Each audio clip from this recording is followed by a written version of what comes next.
So, ready to officially start? Should I clap? Let's do it. Yeah, do the clap.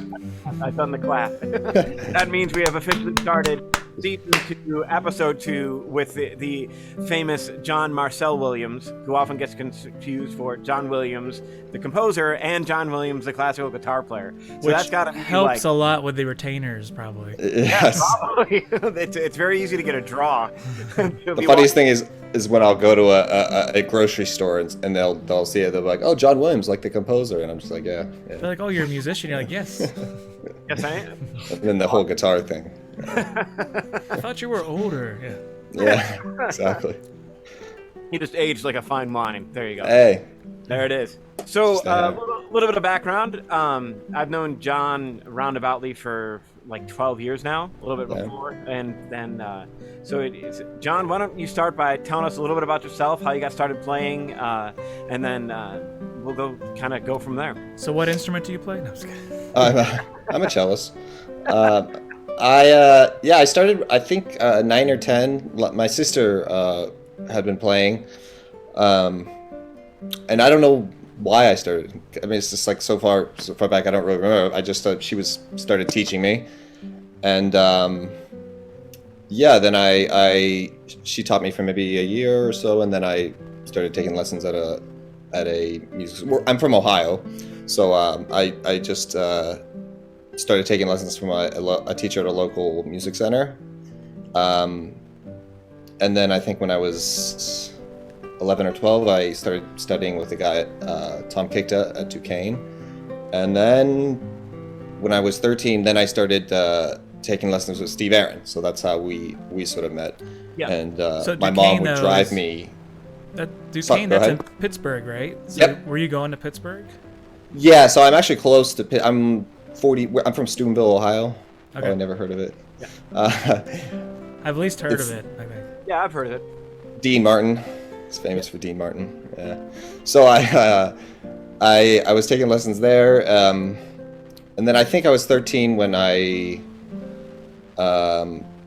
someone suggested Steve Aaron, and my mom would drive me like 2.5 hours each way every week, up until I went to college to Akron or Oberlin.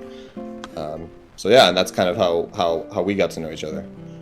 And when did you start competing with everything? I mean, not to kind of like brush over all the steps there, but like that's kind of when we met, is when you were in the competition circuit in the high school. Is that when you started competing? Like the high school? I think the first one I did, I was 12.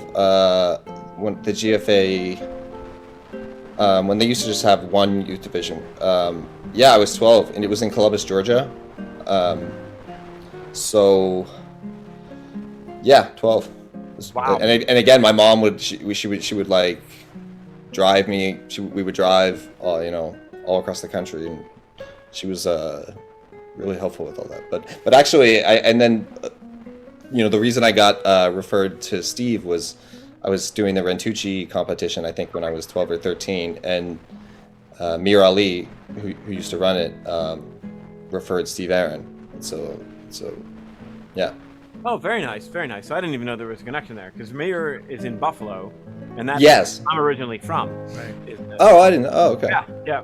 So I knew Mir before I moved to Ohio and met Steve. Like I didn't know they were connected till I was actually down here, and then I was like, oh wait, really? It's like you know him, and he's from Buffalo, and this is pretty crazy. It's a small world. Jason's from Buffalo. Yeah, I know. That I found that out way after the fact. I'm like, you're kidding me. And referring to Jason Vio. And Amir Ali is a big teacher up in Buffalo as well. He ran the Rantucci Festival, and Steve used to participate. Is the Rantucci still going? I don't think so, no. With that start at 12, like by the time, if I'm remembering right, and this may be apocryphal, so you can correct me if I'm wrong, but by the time you came and recorded, like when I was living in Akron, you were like 16, and I think you've ranked up like $20,000 in prizes or something like that. Or I don't know the cat, but I was doing consistently like. It did seem like one competition after another. Yeah, it was a lot. It was a lot of competitions, which was fun. It was kind of stressful at the same time, but Yeah, it started early, but yeah, I don't know the exact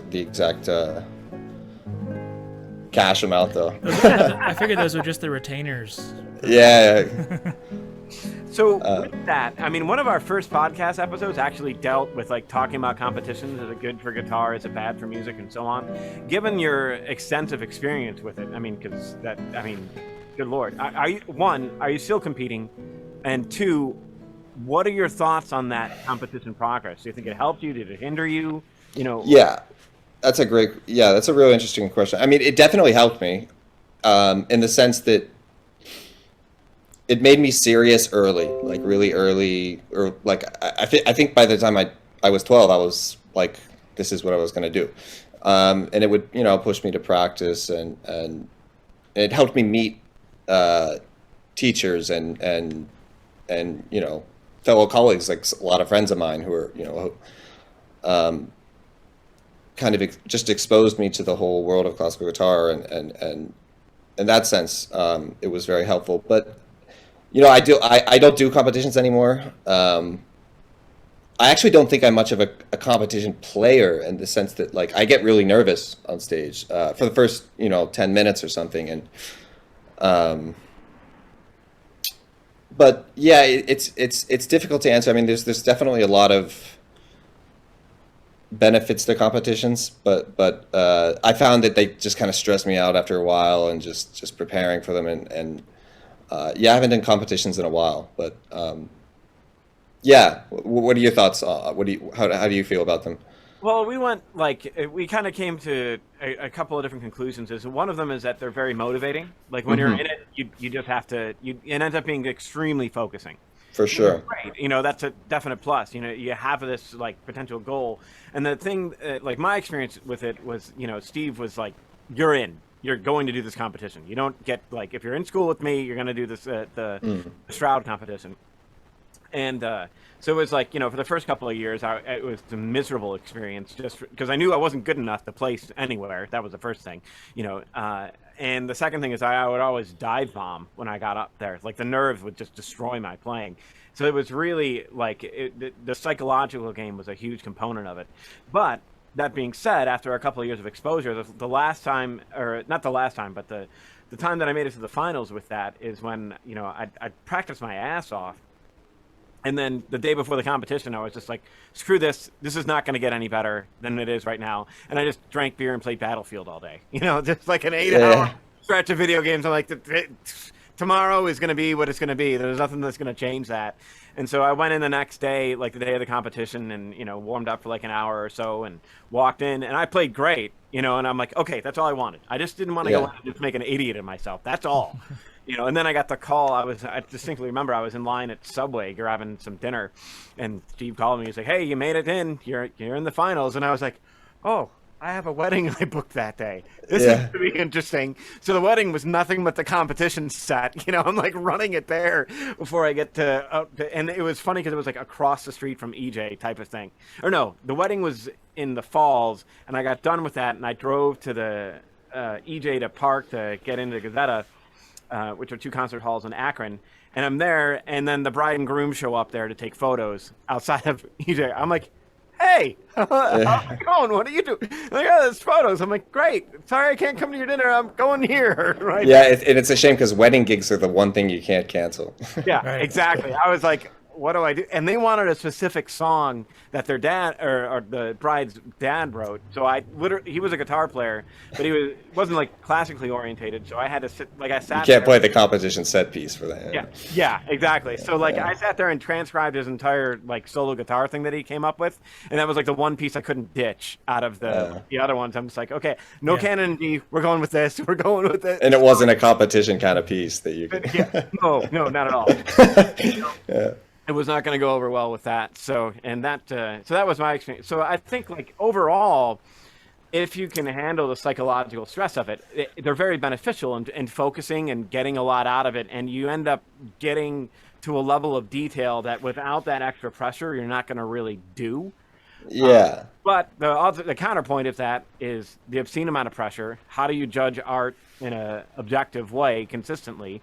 And like, is this going to actually grow you as a musician ultimately? And I would say yes, ultimately, yeah. If you can push through that, absolutely. It's a huge boon to your artistic career and just your methodology of practice and so on.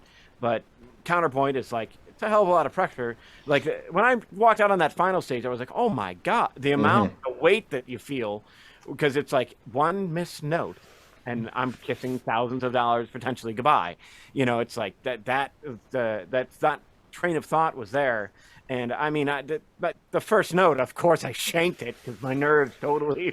It's like, well, second place is there. There's always second place, right? You know. Yeah. And so I just kind of like went on. What And a it went weird, all right. It's a hard world for me to relate to, I think.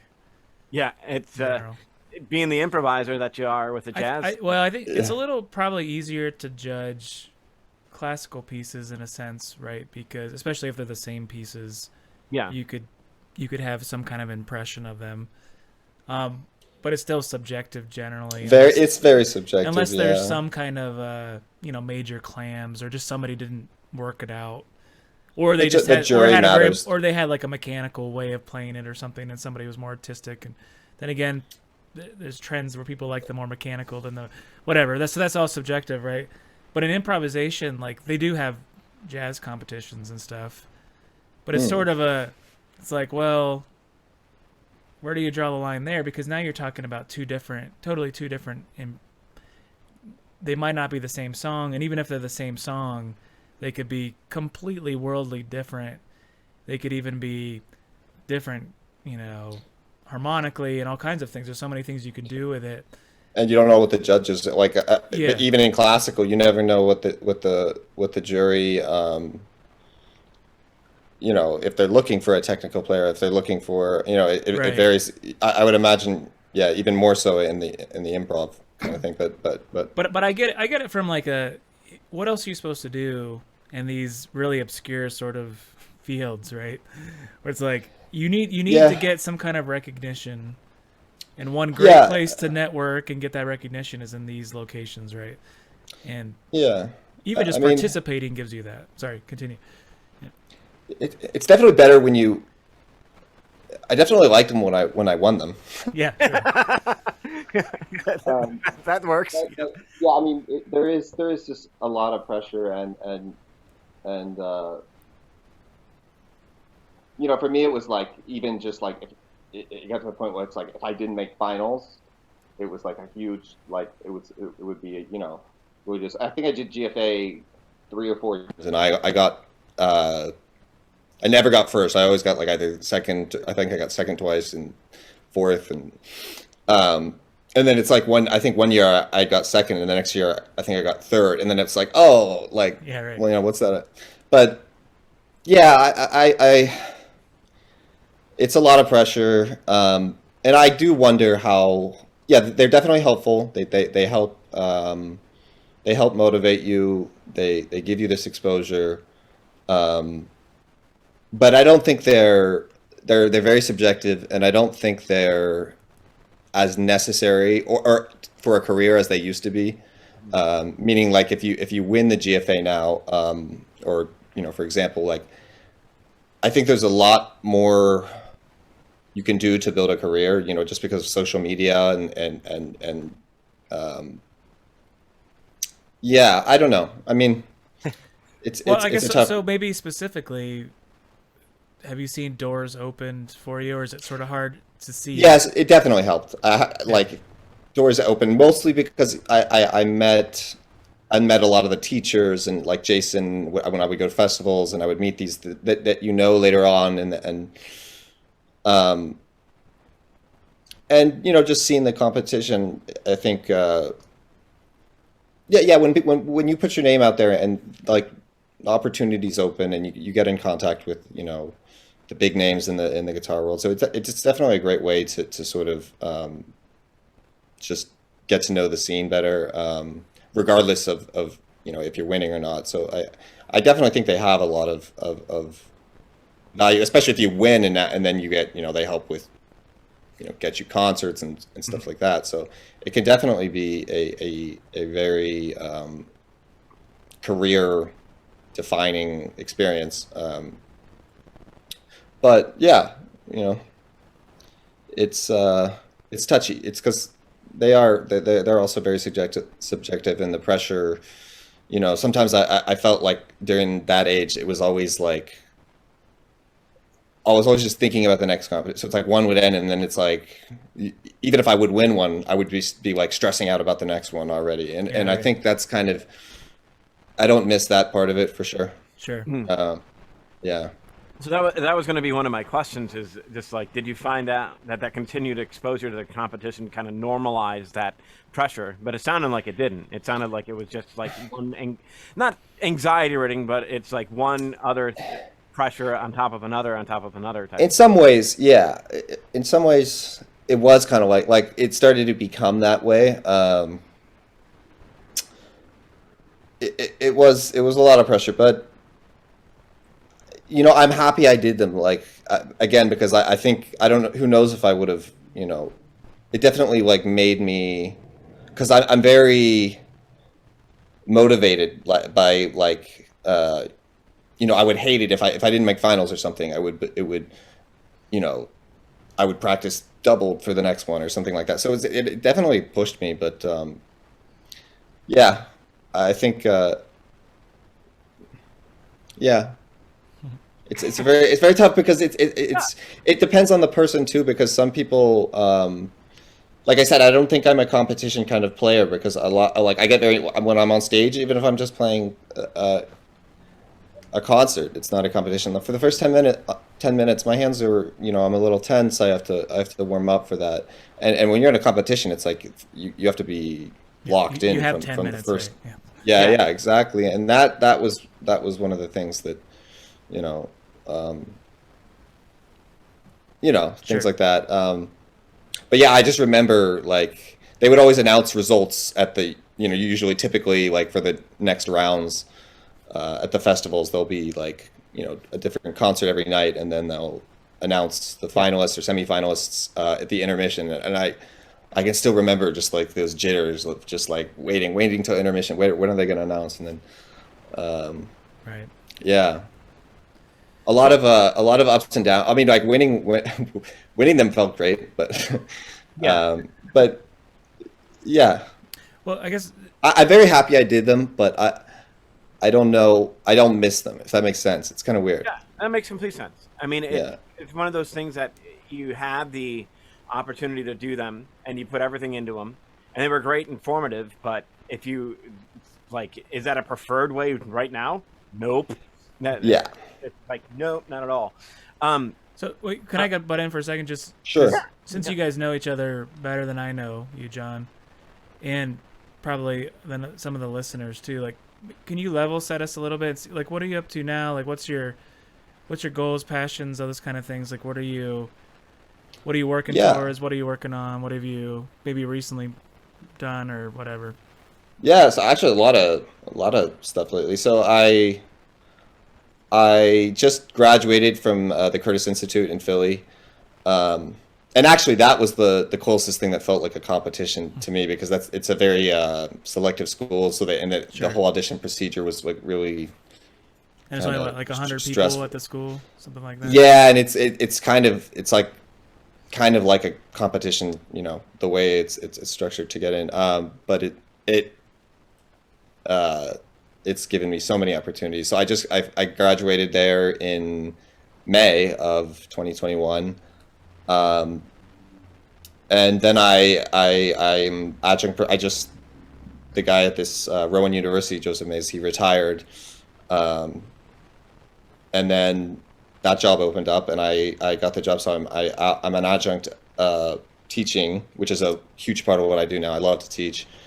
So that was just great timing, because like, you know, because I love Philly. I'm in Philadelphia. I love Philly. I don't plan on leaving. Like, my girlfriend's doing her PhD. So I teach. I have a private studio. I teach at this university. I play solo concerts. What university was that again? Rowan University in New Jersey. It's about half an hour drive from Philly. Okay. Oh, no. And I'm also in this new quartet, New York City Guitar Quartet, with 3 other outstanding guitarists. And so I've got that going on. Really busy, but yeah, some fun stuff going on. Awesome. Yeah. Yeah. Great. Now, have you? I know we recorded that album way back when. Did you ever release anything with that? And then have you ever released anything after that? I've used those recordings several times. Not like releasing it, just as like a representation. Okay. Yeah, they were actually. I went back and I hadn't listened to it in a while, and I listened, and I'm like, wow, my fingers used to. I noticed I did like. It's funny because I didn't like practice. I never used to do technique before I studied with Manuel and at Peabody, where I did my undergrad, and I noticed that when I was younger, like I didn't have to keep up my scales and everything as much. I'm like, wow, I had fast fingers back then. But Youth. yeah, it's yeah. So it was just cool listening back to those recordings, and I remember recording up in your in the attic space. Yeah, Keeper was just amazing in that. Yeah, it was. It was unbelievable. It was so good. I mean, and I just from my end as like doing the engineering and the production on that, I was like, you know, this kid comes in and nails the acro well, and I'm like, yeah, those strings are a little scratchy. Can you like change them out and come back? And so you came back like the next day, played the whole set like one take, and I'm just like, why the hell do I even bother? Why am I here? You know, it made me question practicing and everything else in my life. But no, it was great. You know. Well, you were great. I mean, you went like above and beyond, just like helping out with all the mastering and everything. And well, it was a lot of fun. I enjoy doing that.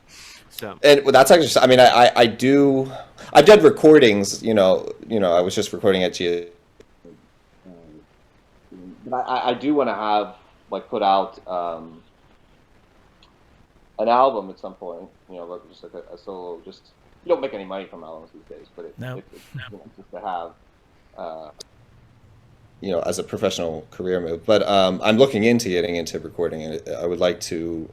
I would like to have a home setup where I wouldn't have to. Because again, I actually recording is similar.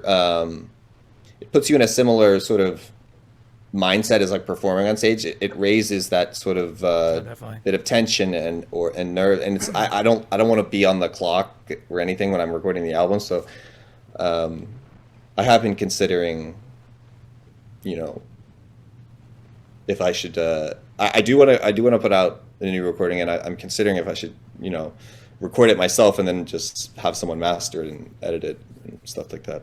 But that's a world I don't know much about. It seems like it's so intimidating, just like even the gear and everything involved. So I don't know. There's a lot to it, but at the same time, it's like one of those things where you can read up a bunch, and there's so many different options, and then you just pick it and do it. That's basically it. You know, it's like talk to guys that do it a lot. I know that Neil Zaza was a huge help for me in picking equipment and bouncing stuff, because the guy like constantly was recording, and he had his own studio.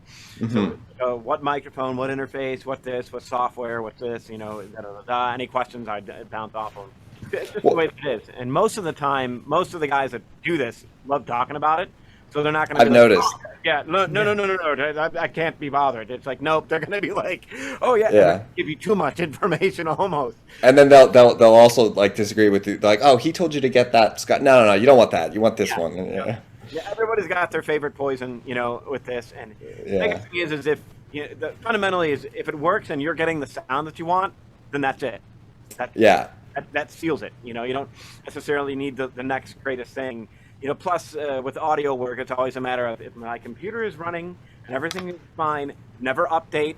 Everything just stays as it is, because one update can wreck your entire system. You know, it's getting better though. It's not as bad as it used to be. It's not as bad as it used to be, but it still is like right now with the Macs and everything going to the Apple Silicon and everything. It's like everybody's waiting for all the software and everything. So I have one of those. Is that an issue? Not necessarily an issue. Like they're catching up to it, but not everything is completely native on it just yet. It's all through. Just having a Mac's the issue, probably. He's an Apple fanboy. Oh God, is this guy a PC? So we go back and forth all the time. Yeah, it's all good.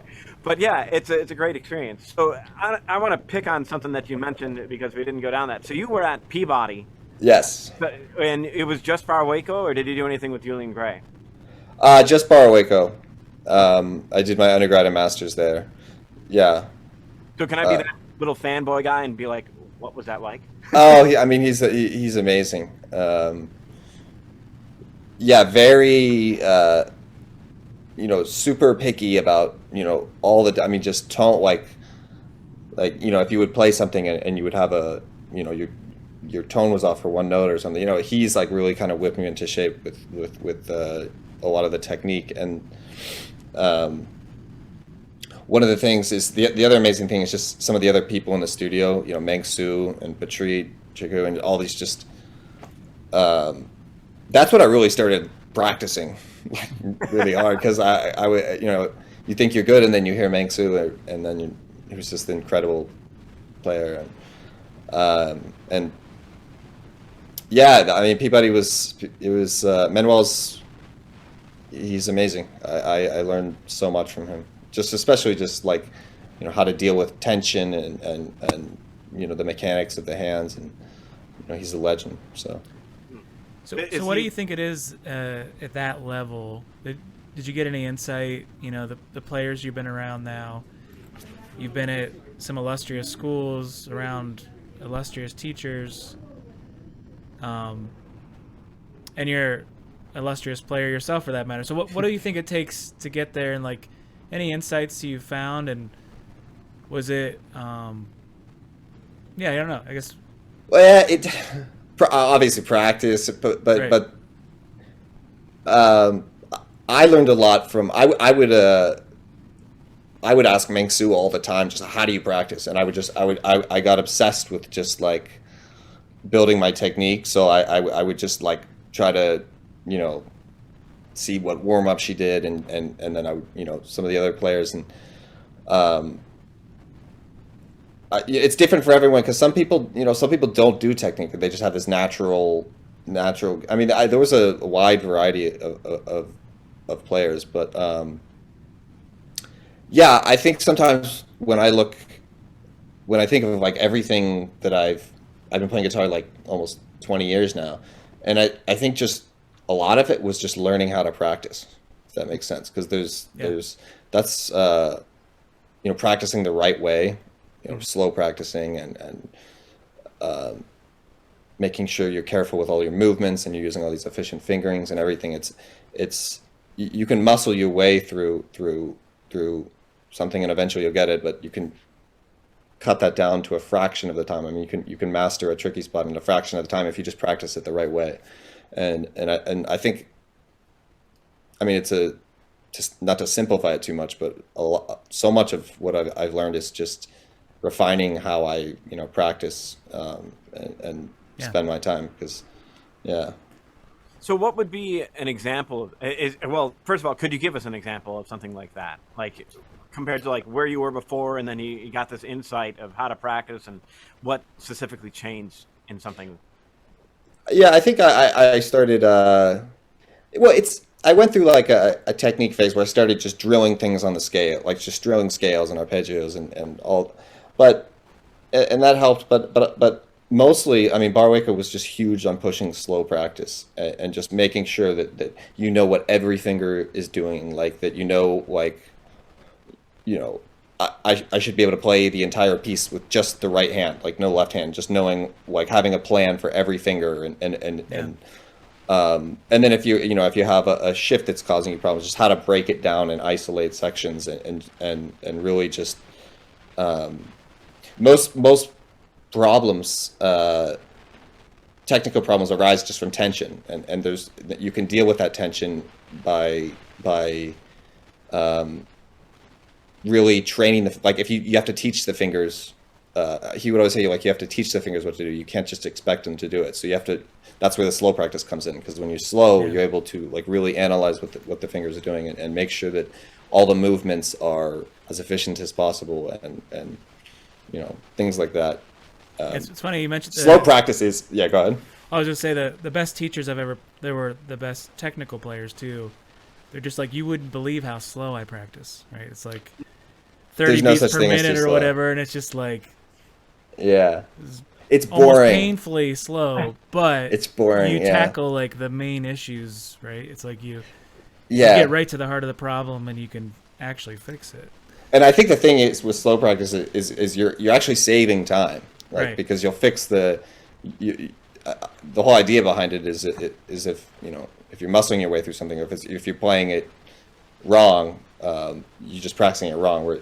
It's pretty amazing how if you just slow something down and make sure that you're in total control of everything, how much faster you can fix problems. But yeah, it is. I don't slow practice as much as I should these days. Like, right, because it's painful. Yeah. Same. Yeah. I'm not, but it is painful. But that's encouraging, because that's one of the things that I always tell my students. It's like, you have to slow it down. Yeah, they don't want to. No, nobody does. But it's way slower than you think too, right? It's like oh yeah. What they say, slow. you'll say slow, and they'll come back, and you're like, that's not slow. Yeah. I had a student once in tears because I was like, that's not any slower than like I said, slow down, and you literally played at the same tempo for the last 5 times that I've asked you to slow down. Yeah, when they find out what you really mean by slow, generally they're like, oh. I'm like, if you don't feel like it's absolutely dragging to you, I'm not going to hear it any slower, because I'm not you, so I'm on the outside here, and I'm judging by the tempo that I'm hearing, and you might slow it down like a beat or 2 a minute. Yeah. I want it like half the tempo of what you're playing right now. At least. Drag it. Like, make it painful to hear, and then you'll be able to control the things. That was one of the things I specifically remember for the Stroud. And I think it depends too on the student. I mean, if you're going to be a professional guitar player, and like when I teach, I have some students who, especially someone older who's just picking it up for fun. It's like you don't want to take. Yeah. You can't expect them to make it miserable. So slow practicing. It's like it can be extremely. I mean, it's the only thing I know works for sure. But it does. I can understand why students are so, resistant to it. But yeah. Oh yeah. Sure. It's a resistant thing because when the slower you go, the less the melodic content can interact with you. Like you lose the melody in one sense. You can totally, and that makes it. It's like you play music because you generally enjoy the piece you're playing. Like, it's rare that I picked something that I didn't like. And that was usually, like, honestly, that was usually when the teacher would be like, I want you to play this piece. And I'm like, really? Like, really? And I don't care what you think. Play the piece. All right. Yeah. And so that made it painful. But, like, I usually tell the story of, like, when I was practicing the Allegro from 998, it's like 2.5 minutes at tempo if I don't do the repeat for the B section. And then when I was practicing it for the competition, I would set that metronome to 40 beats a minute for the 16th note.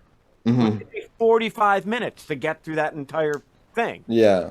And I'm like, but I'll tell you what, when I went out there and actually performed it, stone cold, like, boom, I felt great about it. So that time spent in diligently looking at every aspect made a huge difference with that. And I'm not saying they have to do that with every piece, but I'm saying that if you're struggling even a little bit, the brakes need to come on. Just put the brakes on, and you'll find yourself interacting with it a lot more, because you give we all have a brain, but sometimes you need to slow down so it can catch up with what your hands are doing.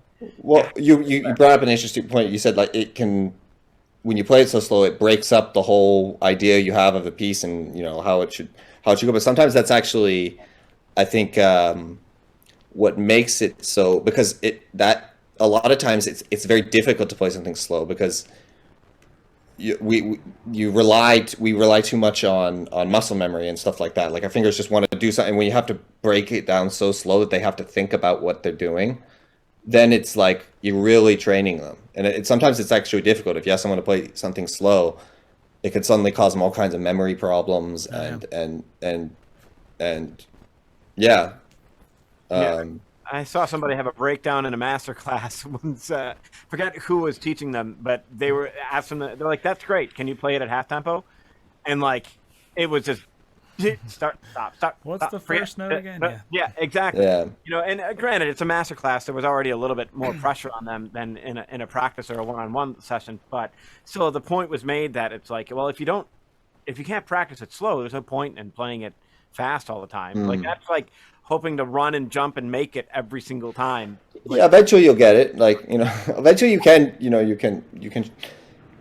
can teach them that. But I think the key for slow practice too is making sure that you're doing, like, just because you're playing slow, you still have to be doing all the musical decisions that you would be when you're playing it fast. So like everything, the same dynamics, articulation, like you're paying attention to every detail you would. And that's where it's like really, that's why I think it can be exhausting playing it slow, because it takes a lot of concentration. Like it's not just playing it slow, it's like doing everything you're going to do musically, you practice it in slow, and that's really the key, I think, so that you're just in total control of everything. But yeah, slow practice was I mean, I don't do it nearly as much as I always tell my students to do, but I find I don't do it as much as I used to.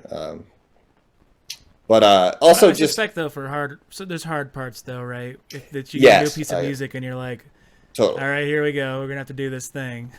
Yeah, I know what I'm doing for the next 5 hours, right? Yeah. Yeah. And sometimes I can find it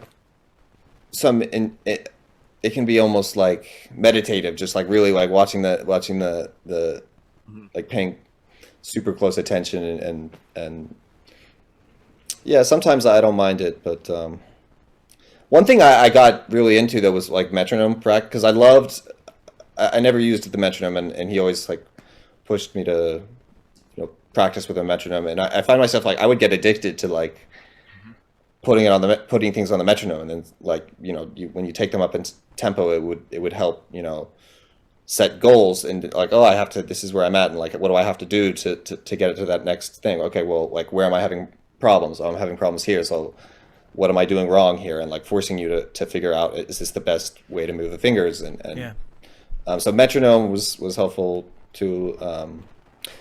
But that's all the sort of the technical thing. From a musical standpoint, just I would listen just to lots of music, and I think not in non-guitar music, like he would always encourage us to listen to just piano, orchestral music, and just all the great stuff we can't play on guitar. I'm kidding. It's thanks, Beethoven. Yeah, I mean, if it wasn't for Bach, I would probably. Yeah. No. I find myself consistently drawn to playing Bach on guitar. I just love it. It's incredible. It's just and it's like Mozart and Beethoven, the Brahms are all. It's just a shame we can't play them, but at least we have Bach. At least we can play Bach. So, but yeah. So with the Peabody was with Barwaco, and then at Curtis, was it just Jason, or how did that work? Yeah, so it's a little unique at Curtis because you study with both teachers. So they'll each come in about twice a month. So every week you're having a lesson, and they try to alternate. Okay. And actually, so it's with Jason Vio and David Starobin. Jason Vio also teaches at CIM and Cleveland Institute, and David teaches at Manhattan School of Music in New York. And they were both very, very different. But it worked out really well because, I mean, especially for, I think, the point I was in my sort of my career. I think I started when I was, I guess I started when I was at 24s, and they were great at just very open mind. Like it was more like they were just sharing, maybe try doing this, and they were they both had their own strengths, and I mean, Jason's just maybe the most well-rounded classical guitarist that I know. I mean, he just knows, he could fluent in jazz and all this. I mean, Jason's just a brilliant guy, and David knows all this new music. He's super into contemporary music, and I don't know, they were both just totally different teachers, but it never felt like they were contradicting. I mean, generally we would work on certain stuff with one of the teachers and certain stuff with the other teacher, but it was awesome. That's cool. And then you got done with that. You stepped in, the position at Rowan opened right up, and so you have that. You have the big teaching studio and so on. In terms of like the guitar quartet, so are you guys now that thing? Well, they were kind of opening up in New York City. Yeah, we'll see. It's kind of going back and forth there. Yeah. That's the way it is everywhere right now. We started the quartet this summer. So it's me and a friend, Tom Klippinger, who also went to Peabody, and then there's Jordan Dotson, who went to Curtis, and Phil Goldenberg. So yeah, we started. We're all kind of in the New York area, so we're like, oh, let's just call it the New York Guitar Quartet. So, because they both live in New York, and Tom's moving there, and I'm in Philly, which is close by. But sure. Yeah, we started this quartet. We play a lot of new music. We're having our first official concerts in Wilmington for the Wilmington Guitar Society on, I think, third week of February. So I mean, we'll see, because now it's Right. I have a solo concert for the Philly Guitar Society 2 weeks before, so a lot to juggle right now. But yeah, the quartet I think has a lot of potential, and it's gonna be exciting. So with the solo concert and that quartet at the same time, how do you manage your practicing for all of that? I have no idea. We're gonna find out.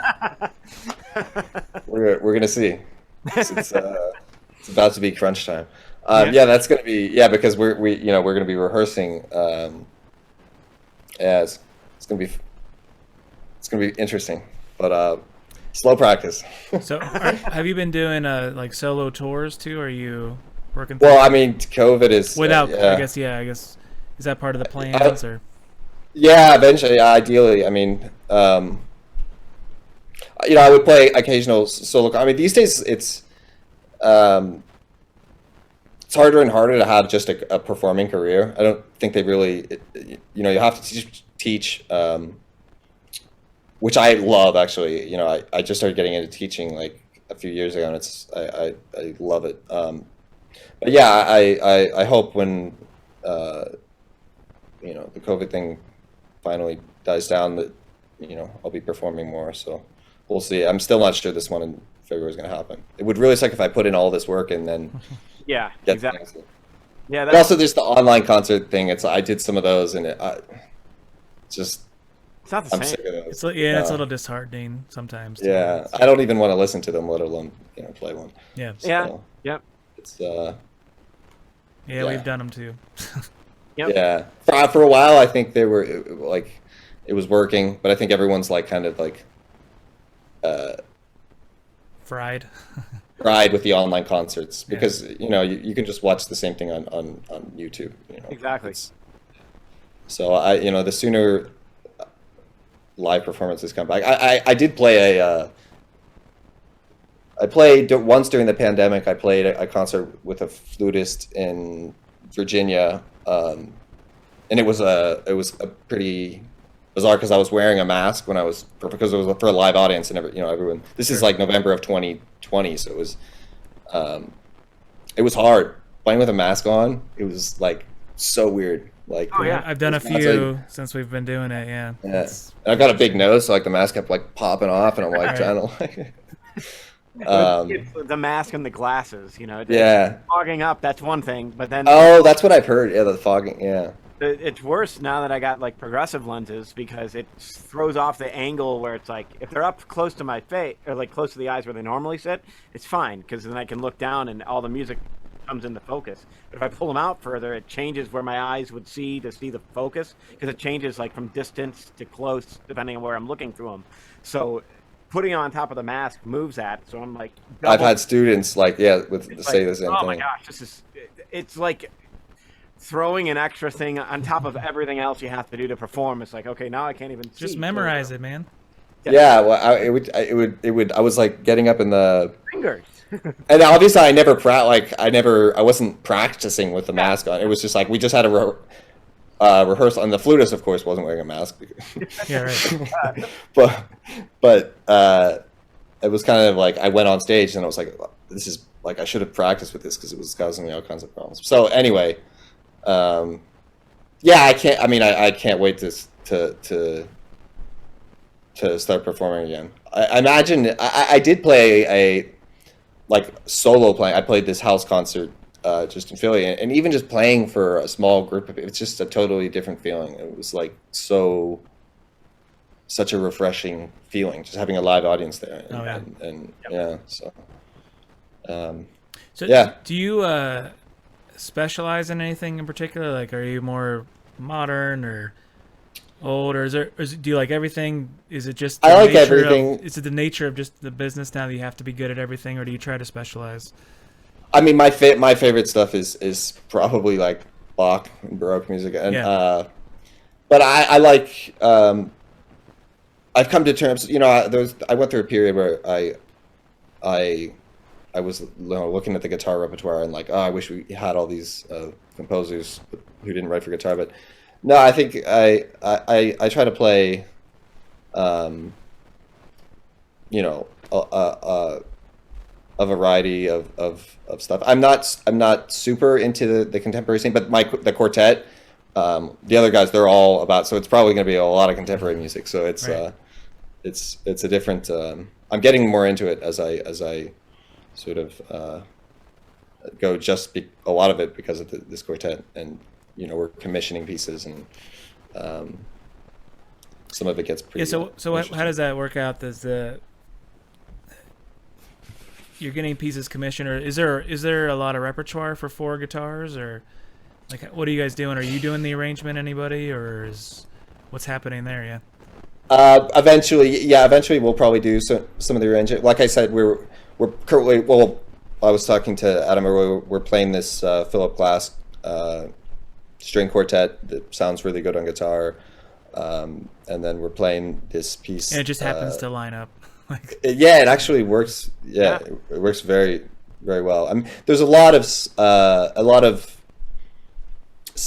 I don't think there's too much written for a guitar quartet. So right. Like LAGQ, they're amazing, but they're just, doing all this arranging. But yeah, I think we are going to try to commission a lot of pieces and hopefully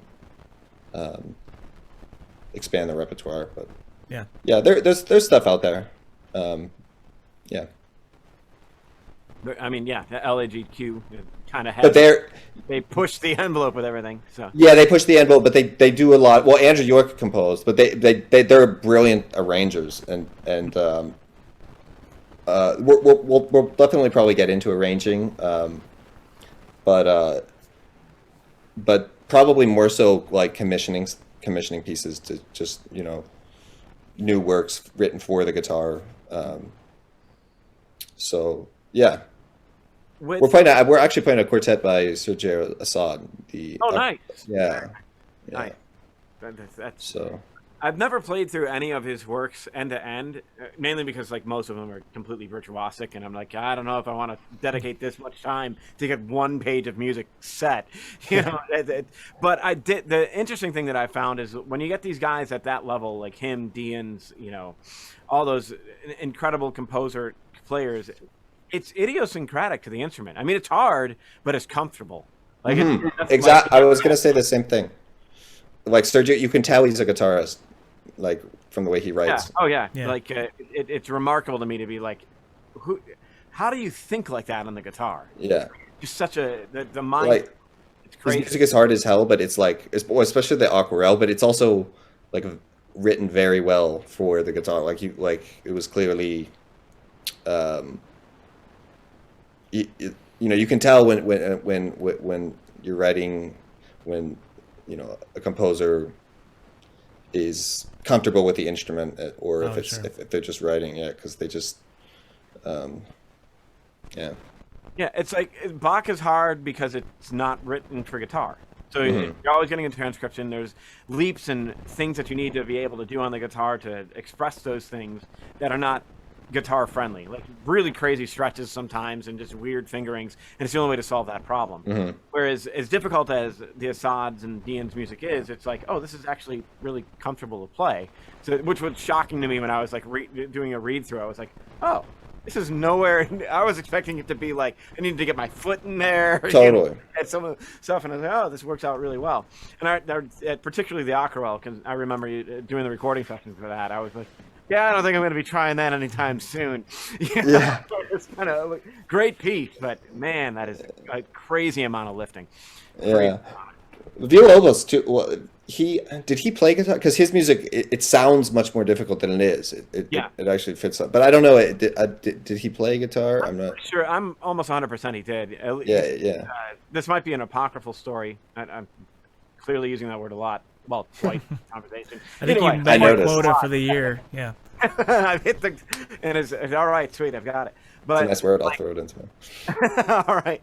So I guess there was a party, and Villalobos was there, and Segovia was there, and he presented Segovia the music to his etudes, and Segovia is like, yeah, this is impossible, and Villalobos was like, well, no, it's not, and he's like, yes, it is, and he was like, no, it's not, and he grabbed a guitar and played it for him.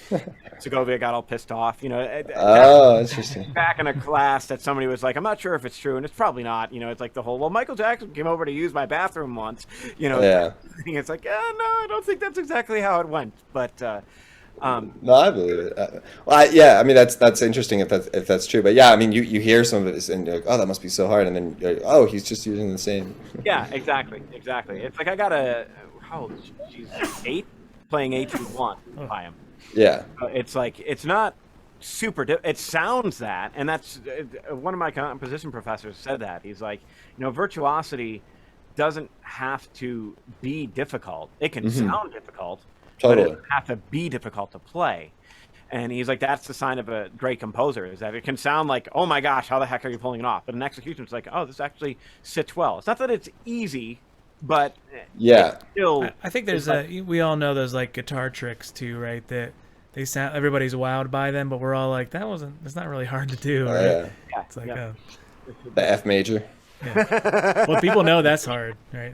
Yeah. They think it's hard, at least the intermediate guitar players. There was a meme where it had like some guy trying guitar and it says A minor and he's smiling, and it's C and he's smiling, and it's F and the guitar is broken to the side and he's walking away. Toughie. That's the bar chord. There it is. But yeah, like tapping, even like tremolo and stuff like that. Some of those things are relatively classical. Tremolo is. People think it's the greatest. Don't get me ever. started on. Yeah. Well, no, on classical, it's really hard. It's actually like to have a good tremolo is the hard. But you play a lot of.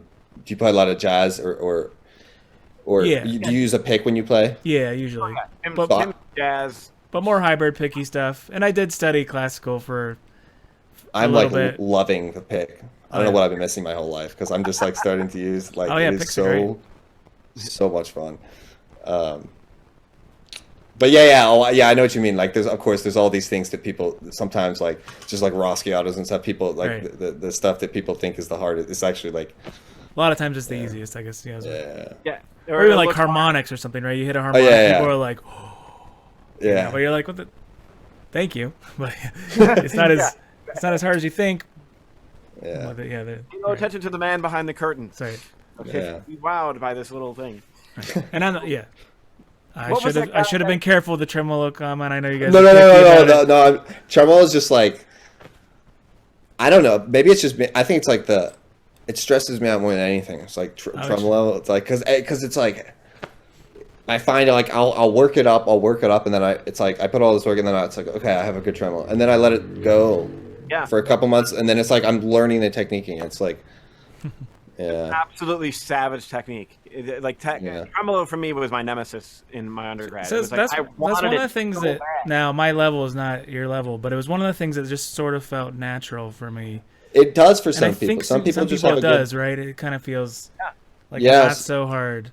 For sure, I see that. Some people just same thing. But I think it's just like almost like a nervous twitch thing, like that just sort of works. Yeah, I've definitely seen like some people just have like a natural, like John Williams, the other one. Yeah, whoever he is. Yeah. So, he's. I mean, I've heard. Well, I don't know if I've heard, but I think just. I mean, his technique, his tremolo is just sounds so even and like. Oh yeah. I don't know. There's some players. It's just like their tremolo is perfect. But. I feel like to get a good tremolo, I have to put in like so much metronome work and just all these tricks of like, Yeah. and then I'll get it, and then it's fine. It's like, okay, I've got the technique, and then I play the piece and whatever, and then I come back to another tremolo piece, a couple months later, a year later, and it's like I'm learning the technique again. So I don't know. So this is something I don't think I've ever asked you, Adam, but I'm going to point this to John. Do you study other players? Other classical players? Yeah. Oh, yeah, for sure. I mean... do you ever go like, oh, man, that's totally like a Barwick thing, and that's totally like a John Williams thing, or that's an Isbin thing, or that's a this thing? Or do you have any, have you gone that deep into any players, really? Especially ones you haven't studied with. Let's say ones you haven't studied with. Yeah, mostly I'll just... Is it something they're doing? Like, is it a them thing? It's like if I see a player who is just like doing something really impressive, and it's just like, oh, that's interesting. Or if I see them doing something new, or I watch a lot of players, and I've definitely like picked up various techniques or just musical ideas and. Musical ideas. Sometimes I'll steal one. I'll be like, "Oh, that's pretty cool. I might do that in a piece." Yeah. Smart people borrow, geniuses steal, or something like that. Yeah, who said that? Yeah. That's something like that. Or I thought it was good artists borrow, great artists steal, or something. Yeah, maybe that's it. And that's something that Steve kind of mentioned in the previous interview we did with him. Is he was just like, nowadays you can, when he was studying, it was like you got the piece and you kind of learned it, and then you drove wherever you could to see a concert of somebody playing it to kind of see what they were doing, and then scour the library hoping you could find some recording of it somewhere. Yeah. And now you just go type it in, and you're going to get 1,000 different players playing the same thing, and their additions to it, and there's so much information. It's fantastic. Yeah. Well, how do I finger this? Oh, okay, let's see what these guys do. And especially I've been looking at the Virtuoso Etude 2, that are a big arpeggio one, and there's so many different players take so many different ways to play the arpeggios. It's totally. I always just figured it was this, and some of it's like, man, that's making it a lot more difficult for my hands, but wow, this other shift, why didn't I think of that? Yeah, totally. It's a brutal piece, but and it's a great study. One thing I don't do is I generally don't rely whatever edition. I generally don't. I make my own fingerings for pieces if they include the finger. I'm just kind of like, I'll give it a shot. But generally, it's like certain things I've learned that just work for me, and like my fingers prefer certain things. But yeah, I definitely if I see someone doing something, it's like, oh, that's very I haven't thought of that. And yeah. That's one of my chief complaints with getting an edition of anything, is that it's already marked up. And it's such a habit as a guitarist that, when you're studying those scores, you look at, and it's automatic. You just, oh, that's the first finger there. That's what they want. And so you follow the score. And muscle memory is a fickle thing. You do it once, and it's tough to unwind it. So I'd always love to get a piece that has their fingerings to refer to later on, and then something just blank. Just here's your notes. You can could just do whatever use you want. whiteout, right? Especially when it comes to something like Bach, because everyone has their own, everyone is so sensitive about the way that they all have their own way of playing Bach, and it's like, I don't know, I've kind of just, I just come up with my own sort of fingerings, and that's the big thing. I'm always like, I teach a group guitar class, and it's for a lot of non-music majors and just people, just general group at the university, and some of them have some background in guitar and doing the reading music. I'm like, listen, the benefits of reading music are compared to tablature, because in tablature you just relying on whoever did it, and when you actually know the notes and the fretboard and it still doesn't win them over, but I often say that's if it's individualized lessons. I'm like, for individual, that's like you are reading. It doesn't matter. We're not using tab. This is all reading. That's what you're getting. And my argument is I've never had a student regret learning to read music. Yeah. You know, it might be painful to them and it might be super slow, but once they get into it, the understanding that you get of how things function together, and how the guitar works, is just like, it opens a huge door that never would have been there if you would have known that, oh, I can play this note in 7 different spots on the guitar, or 6. But, it's not even hard, right? It's not hard to do it. It's just really tedious. It's just tedious. Yeah, at first. I think it's more of the, like, usually it's teenagers and above when it comes to reading music. It's like you have a fight on your hands. They're going to try to push back and get away with not reading music. Because they just want to play. They just want to. Yeah, they just want to play the thing. You know, for my young students, it's like day one. Yes, for sure. Like 4 weeks, they know the entire first position. You know, and it's like, okay, great. You know, and that to me is like, excellent. I have another one. Yeah. You know, that's thinking in music rather than tab. I actually had a lesson with a student. And they were like, what are these numbers underneath? Because the edition had like the tablature underneath. I'm like, don't worry about the numbers. They don't exist. Just black them out. Don't do whatever you do. Don't look at this. Look at. Yeah. I can barely read tablature myself. Honestly, like.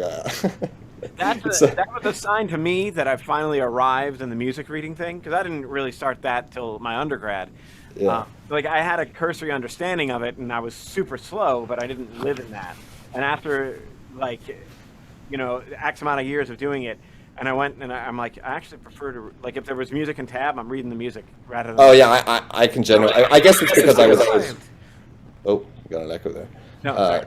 Because I started so young, so maybe I am like exact. But like, when I look at tab, it's like, oh, what 10? Like what is, you know, it takes me for so slow. So, you know.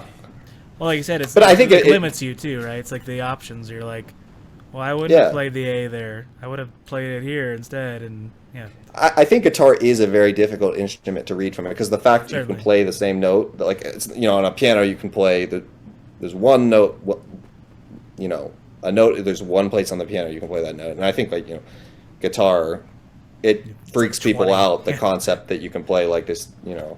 But that's what makes the guitar so versatile, I think, and you can take advantage of all the different colors that you might get on the different strings. And yeah, I don't know how we got on that. I guess we were talking about taking like learning that, coming up with fingers. Yeah. But on that note, since we're talking about tablature, and I don't mean to knock electric guitar, but you did buy an electric guitar. Yeah. This is your first electric guitar ever? Yeah. So my never had an electric. Kudos, but that's pretty it's wild. Way cooler, isn't it? No, I was my class, like, thought, because they were all like, one of the things we did, because it's a general, like, when you have a group class, it's like you have people who have never touched a guitar before, and then you have people who, you know, they can come in and they can, you know, play some chords and but of course it's not. So one of the things I did is like, okay, we're going to do finger picking, just because it's probably the more, you know, versatile, and just do some note reading. But they like talked me into getting. It was kind of a compromise. It was like, okay, you guys will like do this, and at the end of the year, like, I'll get an electric. I'm having like way too much fun with this American Telecaster Professional. It's so, you know what I'm loving is just like the pick. It's like I'm loving like just watching all these and like learning this new technique, and then like really having to. You know, I mentioned earlier, it's like I have this whole thing. It's like been how to practice is one of the things I think I've learned. So it's like, and now I'm just trying to apply that. Like, I know the things that, you know, the tension and stuff I should be avoiding, but it's really fun to like learn this new technique. And it's just so fun to play like fast. Oh, yeah. That too. Also, this is like, I might be retiring from classical soon. I don't know. It's, it is a lot of fun. Well, if you haven't stood in front of like a big amp that's loud on a stage, and like with a drummer, like the whole like feel of it, when it's like the room shaking, like all that stuff is just, it's glorious just to go. I love jazz too. Like, jazz is so like, I mean, it's so complicated. I mean, just to be able to I feel like jazz players like know their harmony and stuff, you know, so much better than the average classical. Yeah, just in general, yeah. Yeah. Yeah, I found that interesting in music school. Actually, especially jazz guitar players and jazz pianists, in any of those classes, like any harmony, any like theory classes, like generally, or even like the advanced classes aren't very difficult, really, because you're like, well, you're just using that stuff anyway. Like we're just versed in doing it, and good voice leading and all these kind of things. It's just because that's the bread and butter of what we do, really, right? And it's kind of funny that way. Yeah. But it's like yeah. So the technical thing is like I'm just having a blast, just like using a pick and just like using an amp. But I would love to get into jazz, but it's it's a whole different world. And on the picks too, like probably hard. Different picks and different places you play. It's like with your nails, right? It's like there's all kinds of different colors with the guitar, and then now you got tone knobs and all these kind of things to play with. And the pick, like this, it's like the pedals and like this whole. That's a whole nother. I'm getting like it's like a rabbit hole. Oh yeah. Really. So what? Like even amps. Like right now, I'm just like borrowing this tiny little like Squire. The problem is I live in a city, so like I can't like. Sure. It's hard. What do you think of these? Have you heard of like the wall? They're like these plug-in things, but they go into the. See, you can tell I have no idea what I'm talking about. I want to make sure I know what you're talking about. I think I know what you're talking about. The Idio. Hold on. Let me pull it like up. Modeling and stuff. Is that what you're thinking of? Yeah, I think so. It's like emulating the amp. Emulating different types of amps and stuff. And there's one. So are those like? Is that a good? So there's like Axe-FXs and like Neural DSP and. Yes, that's what. Yeah. That one's like. Adam and I have gone back and forth on this, and I think I have the upper hand on this one. So. I have a lot of these modeling things, and they're really nice, like in that you can use them and they're kind of quick and they sound pretty good. But I just put a record out, and it was I actually recorded it with modeling initially, and it's like a heavy record too. So this is, even though I play jazz, I grew up on metal and all this stuff too. So this is like a heavy like metal meets Zappa meets jazz kind of record thing. Okay. So I recorded all these guitars with modeling, and like I tried to mix it, and like it just sucked. Like I couldn't get it to do what I wanted to. And then I like crappily mic'd. I have more amps over here. With like a junky mic too. Like I didn't even like try to like place the mic right or whatever with an amp, and like just recorded one part of one of these songs, and it instantly like added this 3-dimensional thing to the sound that wasn't there before. And then I ended up re-recording every guitar, and every bass part and everything with real amps. I think it makes a big difference, honestly. I think having a real amp. Yeah, I mean, I think as far as practice and just sort of getting something like draft quality down, and even. So make a recommendation. So like. Well, it depends what you want to play. Like, everyone's like, people are saying like they're saying like Box AC15 or like a Fender. It's like right. I'm thinking tube like, amps in general, there's a certain quality about them that people like, including me. But these two amps right here are both solid state amps. How do I sound like the solo from Hotel California? Well, probably a really loud amp, cranked. Tube. Yep. With tubes. Okay. But yeah, I mean that can you mimic it like with modeling or something? You can get pretty close that your normal person would never know the difference. So I guess it just depends how far down the rabbit hole you want to go. And that's what I'm wondering. Yeah, because it's always going to be like just a side thing, but I do maybe think, just like what I love is that I can practice at night, and my girlfriend, because I'm a late night practicer. And see, you learn like it's kind of like a concert hall, like in a sense, like how does the guitar sound in a certain spot on the stage versus the room, and when there are people's there. So the same thing happens kind of with amps. It's like the amp you buy, you have to learn how to play the amp. So they don't all respond the same. Some are a little bit slower, some a little quicker, some have these certain qualities when you hit a certain note a certain way that it makes it blossom in a certain way. You sort of have to learn the amp like you would learn a guitar. It's almost like the electric guitar is not just the guitar. It's the guitar and the amp. Yeah, so they were saying that like the amp is instrument. The amp is more important almost than the guitar in some ways. I would definitely say the amp's more important for most of it. When you're playing like jazz big body, I think there's a difference. I mean, there's certainly a difference in each one of the guitars.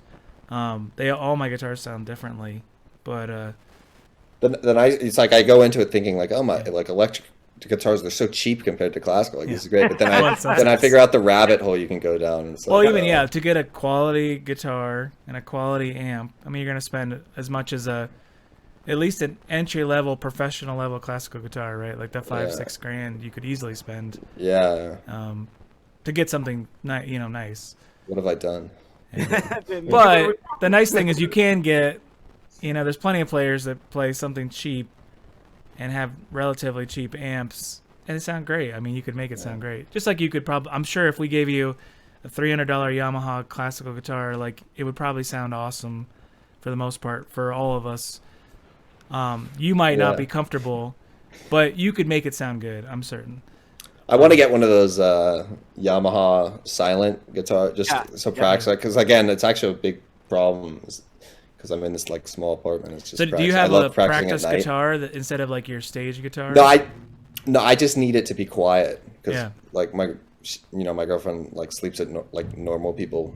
Right. And you're like, I'm a musician. Yeah, exactly. Late night? You mean normal? That's the way. Trust me, if I didn't have kids, I'd totally be doing the practice. The whole 10 p.m. till 4 o'clock in the morning. That's what I did when I was in school. That was my normal practice routine. It's like I'd sleep for a couple hours, go to the theory class, dog tired, like just wishing for the sweet release of death. So you could go back and take a nap. And then I would come back and take a nap and go back at noon and like be okay for the day, and then practicing at 10 p.m. and just go till 4 or so and repeat type of thing. It was just, I was just wired that way. It was just the silence of night made it so that I was focused. Something about, I think it's because you don't want to be out. You don't want to be stuck in a practice room during the day all day. And it's like I like doing my practice at Now I don't have a choice. I practice during the day, and maybe now I just kind of practicing constantly for the next. But anyway, So like it's definitely like I'm having a little too much fun because I have some concerts coming up and like bad timing. You know what's funny though? I think everything that I've learned that wasn't guitar always helps me. Like I picked up violin and viola, I don't know, like 5 years ago now. And like there's so much I've learned from that experience that I could directly apply to guitar. Yeah. And the same thing, like Adam gave me some Bach pieces and I started doing them, and like all that stuff always helps. Or working on piano, right? If I work on piano for a long time, it directly improves my guitar playing. There's so many similar. It's just like a lot of you're just learning to like a lot of the times just like to control tension, and that like applies to all instruments. And and you hear something, and you're like, oh, huh, and then like you can like it connects all these dots in a really interesting way. What was it? Even Sean Lane, I watched an interview with him recently. Who is like a phenomenal fusion jazz guy. Just check it. Look him up. Sean Lane. He'll blow your mind. And in this interview, he was saying that, honestly, I barely practice guitar. I just practice piano. He's like, the more I practice piano, the better I get at guitar. And this guy, like, rips. He's unbelievable. And I'm like, son of a bitch. Like, so, I mean, some people are like some people, Yeah, it's just... part of, and for myself, when I was in school and we had to take piano classes, I would injure my fingers from playing piano and having to go to guitar. But maybe that was more of a tension thing, which definitely it was. I mean, that's one of the things that I've kicked out. It was because you had nails. You had to, do something. What's that clicking? I think it mostly was whining on Adam's part. Totally. I was totally a whiner. I'm not going to... What do you mean? If you're teaching me this as an instrument that harmonizes, I'm on an instrument that harmonizes. Like, I can do chord and melody accompaniment on a guitar all the time without a problem. Why am I here? So it's no tablature. How do you tap on this? Oh, wait, it's all tapping. Never mind. Yeah, exactly. Where's the harmonics? I want to palm mute, But the electric guitar thing is I mean, I got two of them right over there, and it's. I knew nothing about them. It just looked cool, so I was like they told me what to get, and then I started reading like on it, and Oh yeah, I mean, you can go down and get boutique electric guitars without they're all over the place. You can spend 8 to 10 on an electric. I would spend. Yeah. But that because I want another class. I just want more guitars. It's Yeah, like sure. Well, what is it? The Psychopaths only have one guitar. Yeah. Guitarist has 5. And No. CPS has like 30. There's never enough. That's not. One guitar. That guy's a So psycho. it's funny. I'm having an arch top built right now, and like today I was looking at like, oh, I really need to get. I'm like looking at other guitars as this other guitar is getting built. I'm like, I need to get something else. No, totally. It's a disease.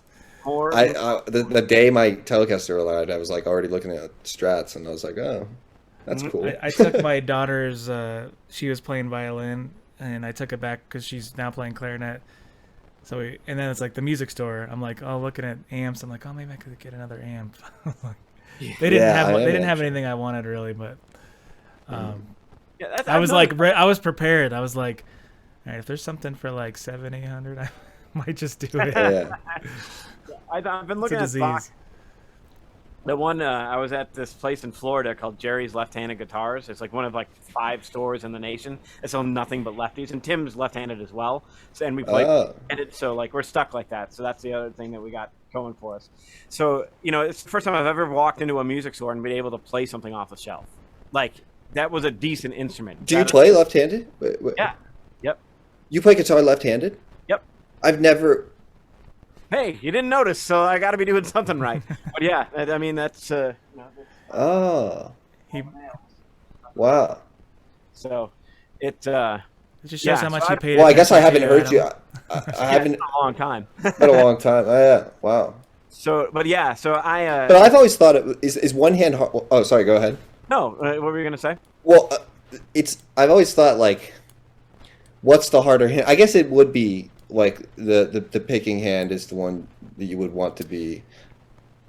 Yeah, I think there's a whole thing thing so about hard. like if you stir a pot, like there's certain motor skills for certain things that we do, and so that like something like stirring a pot, like I'm sure Adam does too, like stir left-handed, which is more akin to that motion too of strumming or something, right?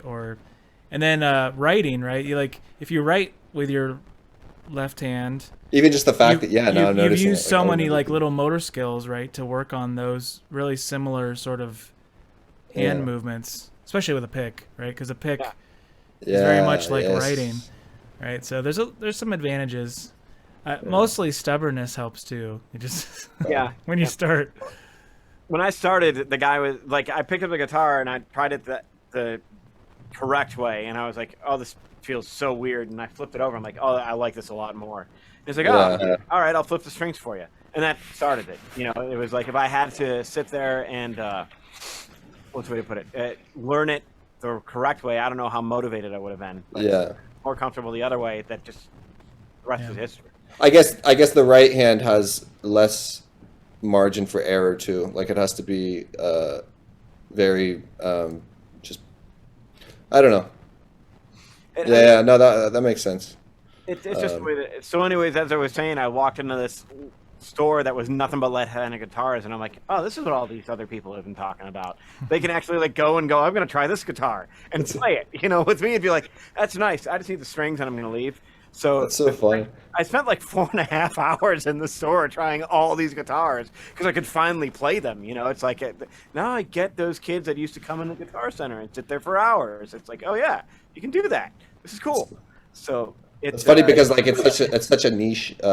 Like I feel like most music stores are like just trying to stay in business, and it's like but they cater just to left-handed. Oh yeah, so. Well that's when there's only 5 of them or whatever, or like 30 really. And there you have like a dedicated base of players that are lefty, and you're one of the only places that they can get those. That's true. Yeah. It's like, well, I was there. He sold like $20,000 worth of instruments, like over the phone. It's like I almost walked out with a Paul Reed Smith. Like I was ready to, potentially be getting an apartment because my wife would have killed me. But there is like a Paul Reed Smith wood library that I like. That is the one guitar that got away from me that I had and I sold. And I'm like, I'm gonna get another one of these days. And he had it on the thing, and I picked it up and I was playing on that thing, and I was like, how much? And he's like, that's actually on layaway. Somebody already bought it. Like, that's good for everybody right now. It's good for my marriage. It's good for I'm like, that's great, because I probably would have just walked out to my car and been like, I'm going to get in a lot of trouble, but I don't care. Yeah. So, John, what are you playing? What's your main axe then? I'm playing... I actually basically play equally amounts on 2 guitars. I have a Martin Blackwell, who's a Canadian luthier, and a Greg Byers. Okay, so you kept the Byers. Yeah, I still have the Byers. Didn't you get that redone? Like, yeah, I did. Yes. Yeah, this guy did this amazing Ramon's Eyes. Sorry, my cat's mad at me. It's all good. Yeah, just beautifully restored. I mean, it had a few cracks because I'm hard on my guitars. Like, I know some people have their guitars and it's like, I don't know. Jason, I think Jason's the same way. Like, I see his guitar and it's just like, I beat guitars up. Like, just it looked like completely. It was amazing. His looked brand new. No, it's just this guy did a restoration on it, I see. and it was like just amazing. But I remember you didn't have that when you recorded. You got that shortly. I got it probably right after. Yeah, it was like shortly after you got that guitar, and I remember seeing you with it then, and then I saw like obviously this was probably years ago, the Facebook post of like the before and the after with that virus, because it's like all the nail dings and scratches on the front. The finish, The finish patches that are worn out from your arm. And that big crack that I don't know if you. I probably didn't post it. There was a huge crack. That's why I ultimately took it in. Where was the crack? It was on the sound. One of those metal music stands fell. It was terrible. It was just amazing the work he did. Wow. Yeah, that's a nightmare. I remember one of the teachers that I had at Youngstown. He was saying that literally right before his master's recital, he had a Humphrey, and he does all the warm up. He puts the guitar in the case, but he leaves the case open, and he grabs his footstool, and he went to walk, and he like tripped and threw the footstool. Boom! Right into the top of the guitar, like right through the top. Type of thing, and like it was like a half hour before his recital, and he's like, I went out and I played it, He's like, if the recital went fine, but it's like, it's like, oh my god, like if all things that would take the edge off of having to play, it's like I got another problem to worry about. This guitar with a new hole in it, but he got it fixed and it was like totally fine afterwards. But that guy, I might because I've been thinking of, I have a Taylor that I bought in '96, so it's like 25 years old, something like that, if my math is right, or 20, yeah, something like that. Anyway, so I would love to have it back in the original condition, like just like refinished, and that is beat to hell. Like that. I mean, I didn't know they could I didn't know they could restore guitar. Like, I don't know how he got rid of all the things, and I mean, it's just amazing. So, yeah. What was the turnaround time on that? He did it in like a month or something. I mean, he went like above and beyond. He kind of like even like repolished the tuners, and it was like I can't remember actually. No, less than a month. It was a few weeks, but yeah. It's always amazing to me how they can good repair, how they can fix the cracks so that you can almost like. You can't even see him. You can't even see him. Oh, yeah. If you have someone who knows what they're doing. It's really amazing. There's a guy on YouTube, Tom Ford. He's a Canadian repair guy, and he you can watch his videos, and he just like the work that he does on some of these guitars. It's like, just get another instrument, put that thing out of its misery, for the love of God. He's like taking the neck off and shaving it down, and it's like, whoof, that's like an old Harmony guitar. Maybe there's a lot of sentimental value, but you're spending $3,000 in repairs to get this thing to play again, when it was $50 new. But that's always fascinating to see how much detail work those guys really know what they're doing. Totally. Like, oh yeah, I have all these different wood dusts for if there's a crack, I'll fix the crack, and then I'll put this particular wood dust that matches that, if it's a spruce top, I have spruce dust, and I put it in there. You have to be like really looking just to like match it. It's like, holy cow. It's cool. I mean, that's great. But you can tell that he's been doing it forever, and that's all that he does is repair guitars to the nth degree. That's like classical guitars. It's like they don't have Electric guitars, like they'll just last forever, right? It's just like Pretty much. Yeah. Depends what it is, but yeah, like a telly will last forever, pretty much. Yeah. In general, the life, they don't last. I don't know what the average guitar, but do classical guitars not get better over time? They do, but it's about 10-year peak. Yeah. And it depends on how, the condition, how you play, and so no one's seeking out like a 1940s whatever. Oh no, I mean there are some some luthiers, like Torres and some really expensive. Weren't you just at what was that? DSI, Guitar Salon. And that's where that's where they have some of those those are collector. Is anyone performing with them or no? They don't. You know how sometimes the Stradivari, right? Like somebody owns those violins, but they'll effectively loan them to a high level player, so it actually gets played. Yeah, exactly. Yeah. I mean, I don't know. I think they're more collector. Yeah. It's curious.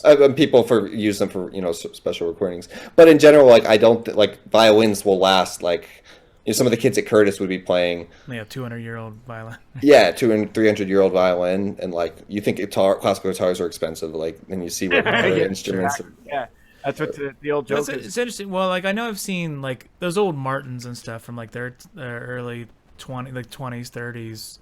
Yeah, I mean they're pretty. Yeah, so I only know classical. And people play them, and put them on recordings and stuff, but I don't know. It's interesting. Did they have the same internal structure? I'm not sure. But they keep the same sound quality. I don't know. I think they do. A lot of those have to get restored, right? So then, if it gets restored, how much of it? What's that riddle, right? It's if you start replacing pieces of it, then is it still the original guitar? Yeah. For me, my buyers is it is sentimental at this point. I feel like I could never, especially because he's not doing it as much these days, and yeah. But I do want a new guitar. I have to say, a new classical. Always. So what are you looking for? Do you have anything particular? Is there something you've learned, or just want something new? Yeah. Just want something new, honestly. Now, would you go shorter scale or keep it at the 650? Are you playing on 650 now? Keep it 650. Yeah, I'm so used to it. I mostly. Yeah. I don't know. It's I play. You know how it is. You have a guitar. I love my guitars, but then sometimes you just play someone else's, and you're like, oh, this is nice. Right. I didn't. Oh, yeah. What's that? Unfortunately for us left-handed, they're very. Yeah. It's not like I just have 20K lying around to Yeah. Right. Yeah.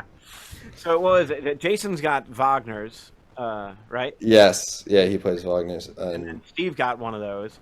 And those are I think that was one thing that me and Tim were discussing in another episode. Is you get to a certain point of your investment where it takes so much more money to squeeze out a couple more percentage boost in a guitar that it's do I really want to drop 25,000 to get a 5% boost in? It's probably not even that. It's Domins are 40,000. Yeah. These days, guitar and classical guitar, the builders are getting better and better and better, and they're cheaper, and it's kind of actually it's amazing. All these up and coming luthiers, really, there used to be this. The double top was a big thing. That was a dominant Wagner did, and now it's so many guys are doing it, and you can get these incredible guitars for affordable 10K. I haven't saw Eastman does double tops now. Do you know that? Oh yeah, big electric guitar. No. They make everything really. Yeah. Yeah. Oh yeah. Well, they started as a violin maker. Oh. And then they got into things like bass and cello, and then they started making guitars. But anyway, they make double top acoustics now. So even then for $1,000, $1,500 or something. Yep. Yeah, I think it's because the history of the guitar is not like that of the violin. So it's there's a lot of innovation still happening in sure. And that's what it's. I like that. I like the pushing forward of the guitar as an instrument. It's you have your basic 6 strings, and then what else can you do to make that better? Electric guitar, it used to be Gibson and Fender, and that was it. You know, and they had their protective models. And then as time went on, like we're looking at it now, and there's so many different takes on the electric guitar. You know, it's like I got my headless 8-string sitting there for death metal type of things that I like to listen to and play along with, just because I like to get angry. And it's great to see the transformation of the body shape to get more ergonomic. Like that was my big thing with it. It's like that thing, you set it in your lap and it sits like a classical, like automatically. Boom, neck's up, and it sits right in your lap. Awesome. I love it. You know, well, hang on, let me grab it just to show. So, careful, I'll start pulling out my telly. So where's mine? So that's the, this is it right here. Oh, wow. So it's pretty wild. Oh, that is, yeah, it's very cool. And fret, you know, but the thing is oh, I've seen, well, so what is that style called? Like, I was just watching some videos. Yeah, just like the headless scale. Yeah. Multi-scale. So it's like, it's 25 and a half inch on the top string, and it's 27 on the bottom to keep the tension. Where are the tuners on the thing? Right here. Oh. They're like twisty things. Interesting. So no, that's a sweet looking guitar. And it's like, this is what I'm talking, the balance. You know, I yeah. My other electric guitar, and it's great. Like, this to me was an awesome innovation in the sense of like ergonomics, and it sits great. But how are you going to do that with a classical? Like, what are you going to do to get the classical guitar outside of like the footstool and just like sit in the shape? I mean, they just do supports. It's like there's endless supports because my back is like screwed up from the footstool. So it's like I hate the footstool, but it feels the most secure. But yeah, you can't really do. I think it's the classical struggles. Like the innovations come more from like a lot of times just volume. Like how do we get it louder? Because it's such a quiet instrument. But yeah. I mean, I have seen a few acoustics that have more of a shape like your guitar. Yeah. And I think that could happen in classical.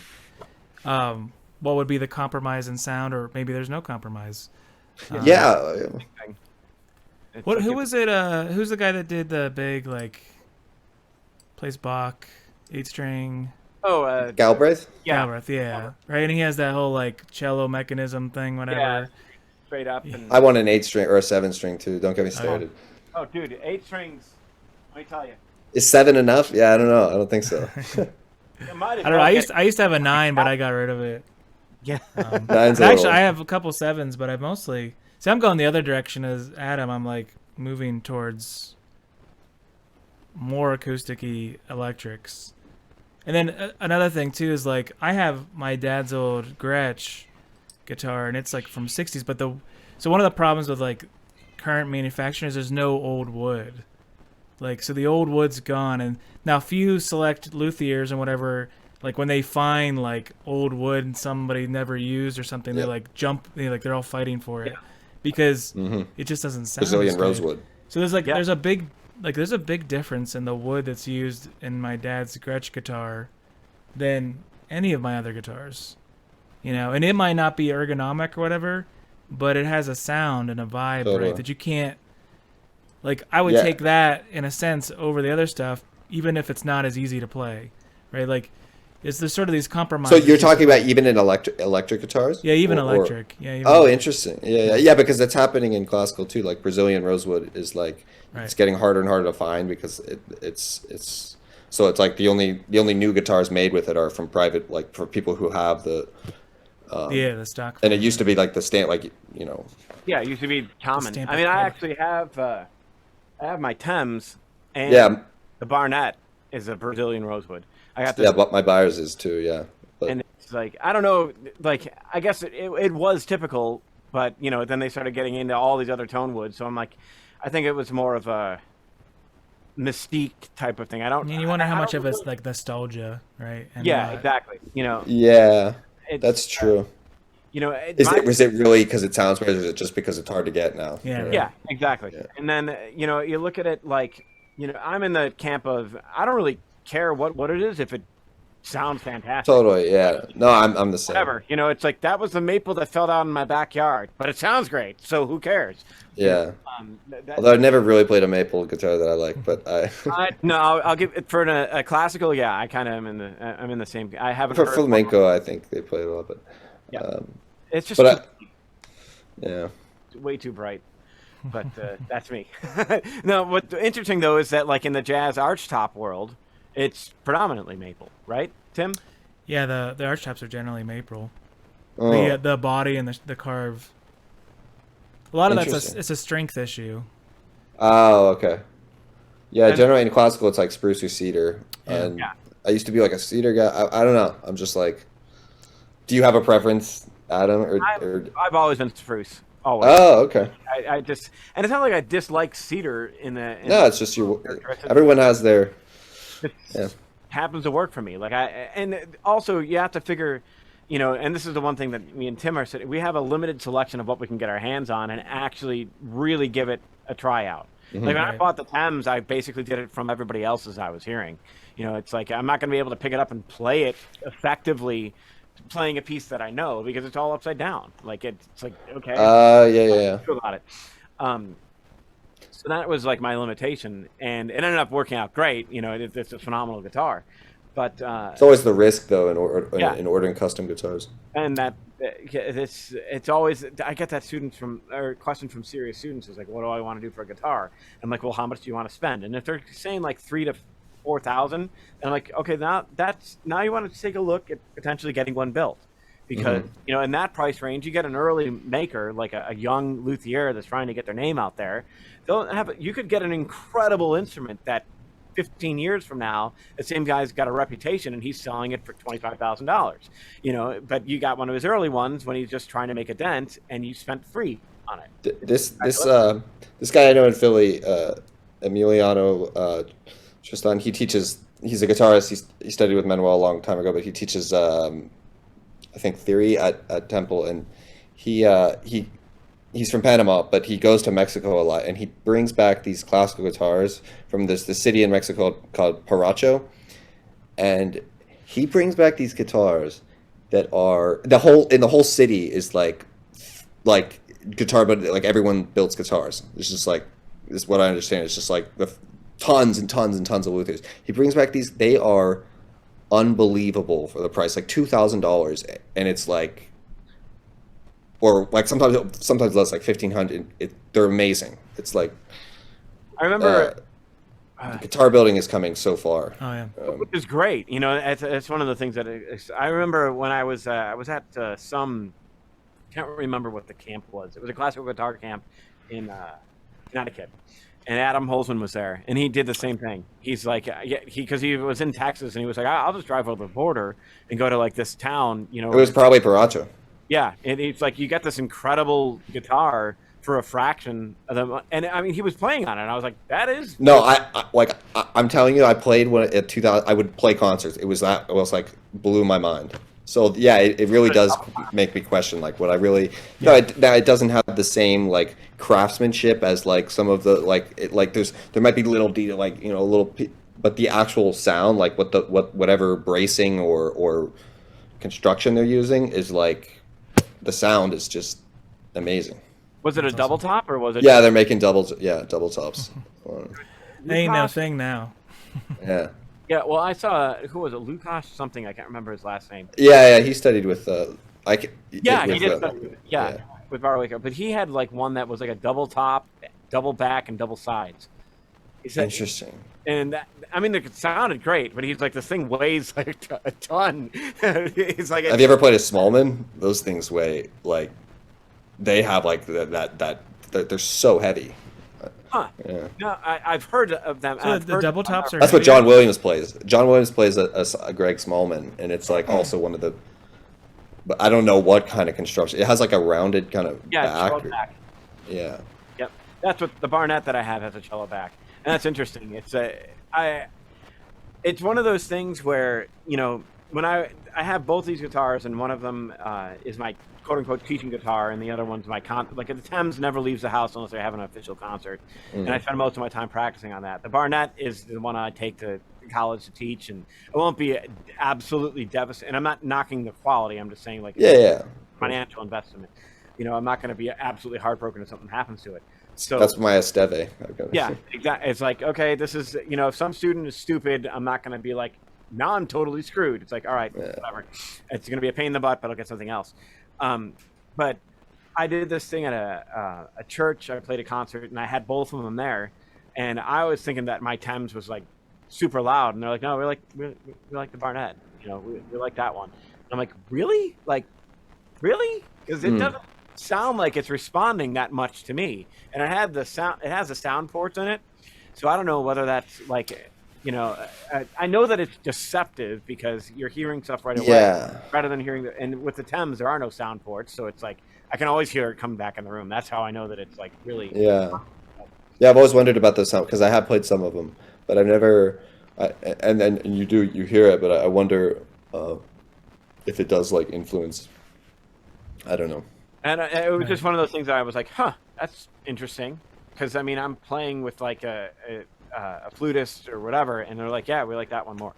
And I'm like, okay, well then whatever, that's easy, I'll just bring this one for this gig. But but no, I mean to tie it all in, I think like I do question like spending like over 20K for a guitar. It's just like, I don't know, these days I just think there's like way too many amazing luthiers who are up and coming and just building like these incredible, like this new guy Glenn Cannon. Well, I don't know if he's new. Have you heard of Glenn Cannon?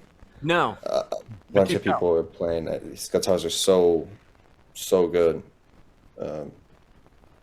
Is it like did he pioneer any new techniques, or is it? I think he just makes double tops. I know like Jaleel Kaya plays one. A bunch of people are playing them now. But I contacted him, and then he already has like a 2-year wait list now, and now the prices have gone up. So it's like I'm always like a little hesitant about buying a guitar, like ordering. It's like it's fun to customize and everything, but you worry that it'll be as consistent. But every one of them I've played is like sounds the same. So I think I would trust it. That's the same thing with Byers. Like I've never played a Byers I didn't like. So like there's a few luthier. I think when you know it's a great luthier is when it's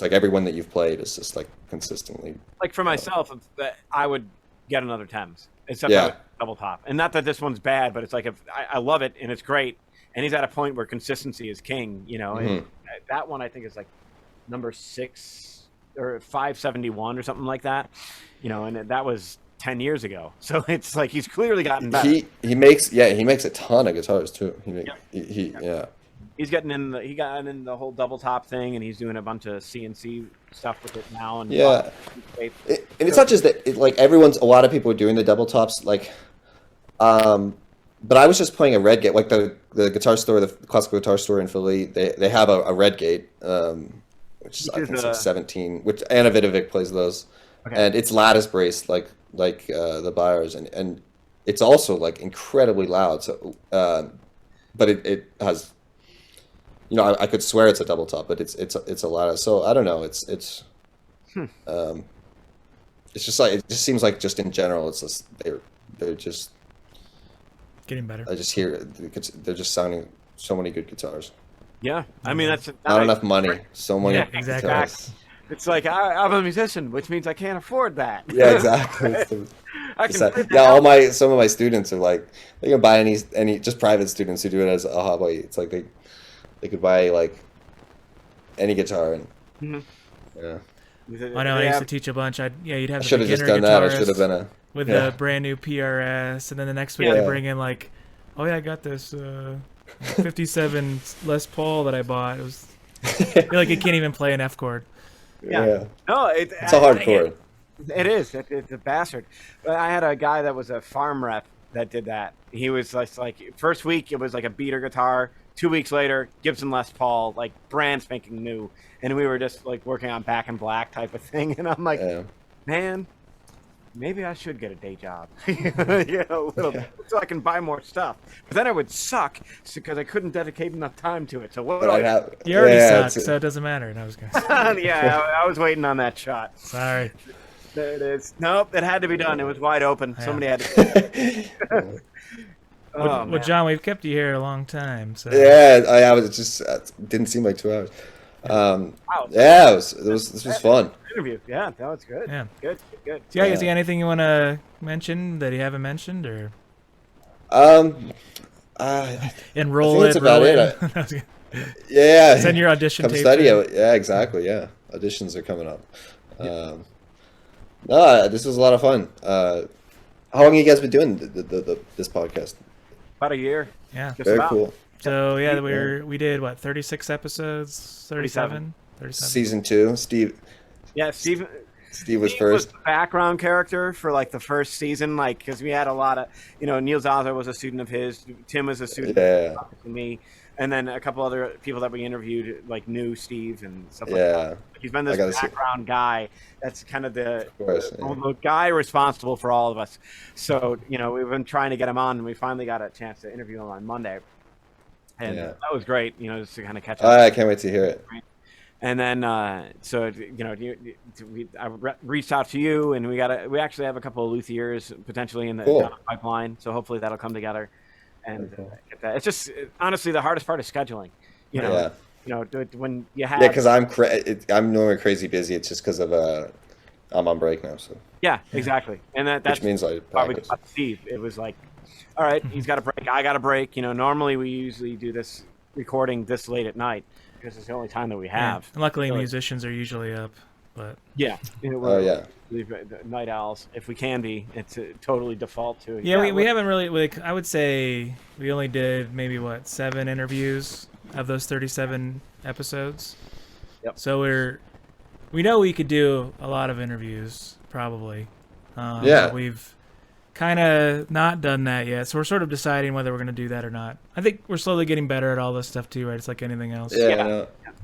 Maybe the Joe Rogan of yeah, that would be nice. We have to hopefully get sponsored by Knob Creek. That's right. There it is.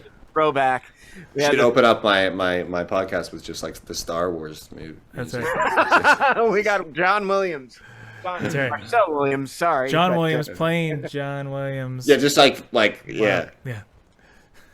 Anyway, that would be great. You could do an arrangement real quick and send it to us. Well, John Williams he played the Schindler's. John Williams, the guitarist, arranged Schindler's List from the. I was thinking of playing John Williams' arrangement. Right, there you go. I actually got. It's funny. I was just practicing it today. I got Nikita Koshkin did an arrangement of Schindler's List. Okay. It's absolutely amazing. Like, I think it's the best one out there. I've heard. I went through a bunch of them, and this one is like, it's by far. I mean, it's Koshkin, so he thinks in a way on guitar, which is so bizarre compared to in terms of arranging. And for me, I can only do John. I have to play the gimmick, so I have to. That's right. Exactly. You might as well take that. That's my money ticket. So that's what I'm going to do. It might get you one guitar, Hey, there you go. Made by John Williams. So John, do you have a website or anything like that, or do we have a place we can send people to? Or? Yeah, my website is johnmarcelwilliams.com. Okay. And I actually have to update it during COVID. All right, let it go. I let it go, and I have to now update it with some shows. So thank you for reminding me. Yeah, definitely. Yeah, we'll put that on there. Any recordings officially released? Not officially released. If you YouTube me, you can find a bunch of recordings through various, iPhones. I was kidding. Just like from various channels. But I will be at least attempting to put together like the sort of plan for an album. Hopefully this year. Awesome. Well, keep us in the loop, and we'll happily promote it too. Yeah, it's going to be a death metal. Yeah, of course. By then, you've sold those two. The classicals will be gone. It's going to be. He comes back. He's all tatted up and on that. Yeah, just exactly. Rings. This 17-string guitar is what I really wanted to do. And it'll be like punk music too. Like it'll be like no intricacy to it. It'll be great. Yeah. Anyway, this was a lot of fun. Yeah, thanks for coming man. on. We really appreciate it. Thank you so much. It was great seeing you. It's been so long, and it was nice to meet you. Yeah, you too. See you around. All right, guys. Have a good night, John. Bye.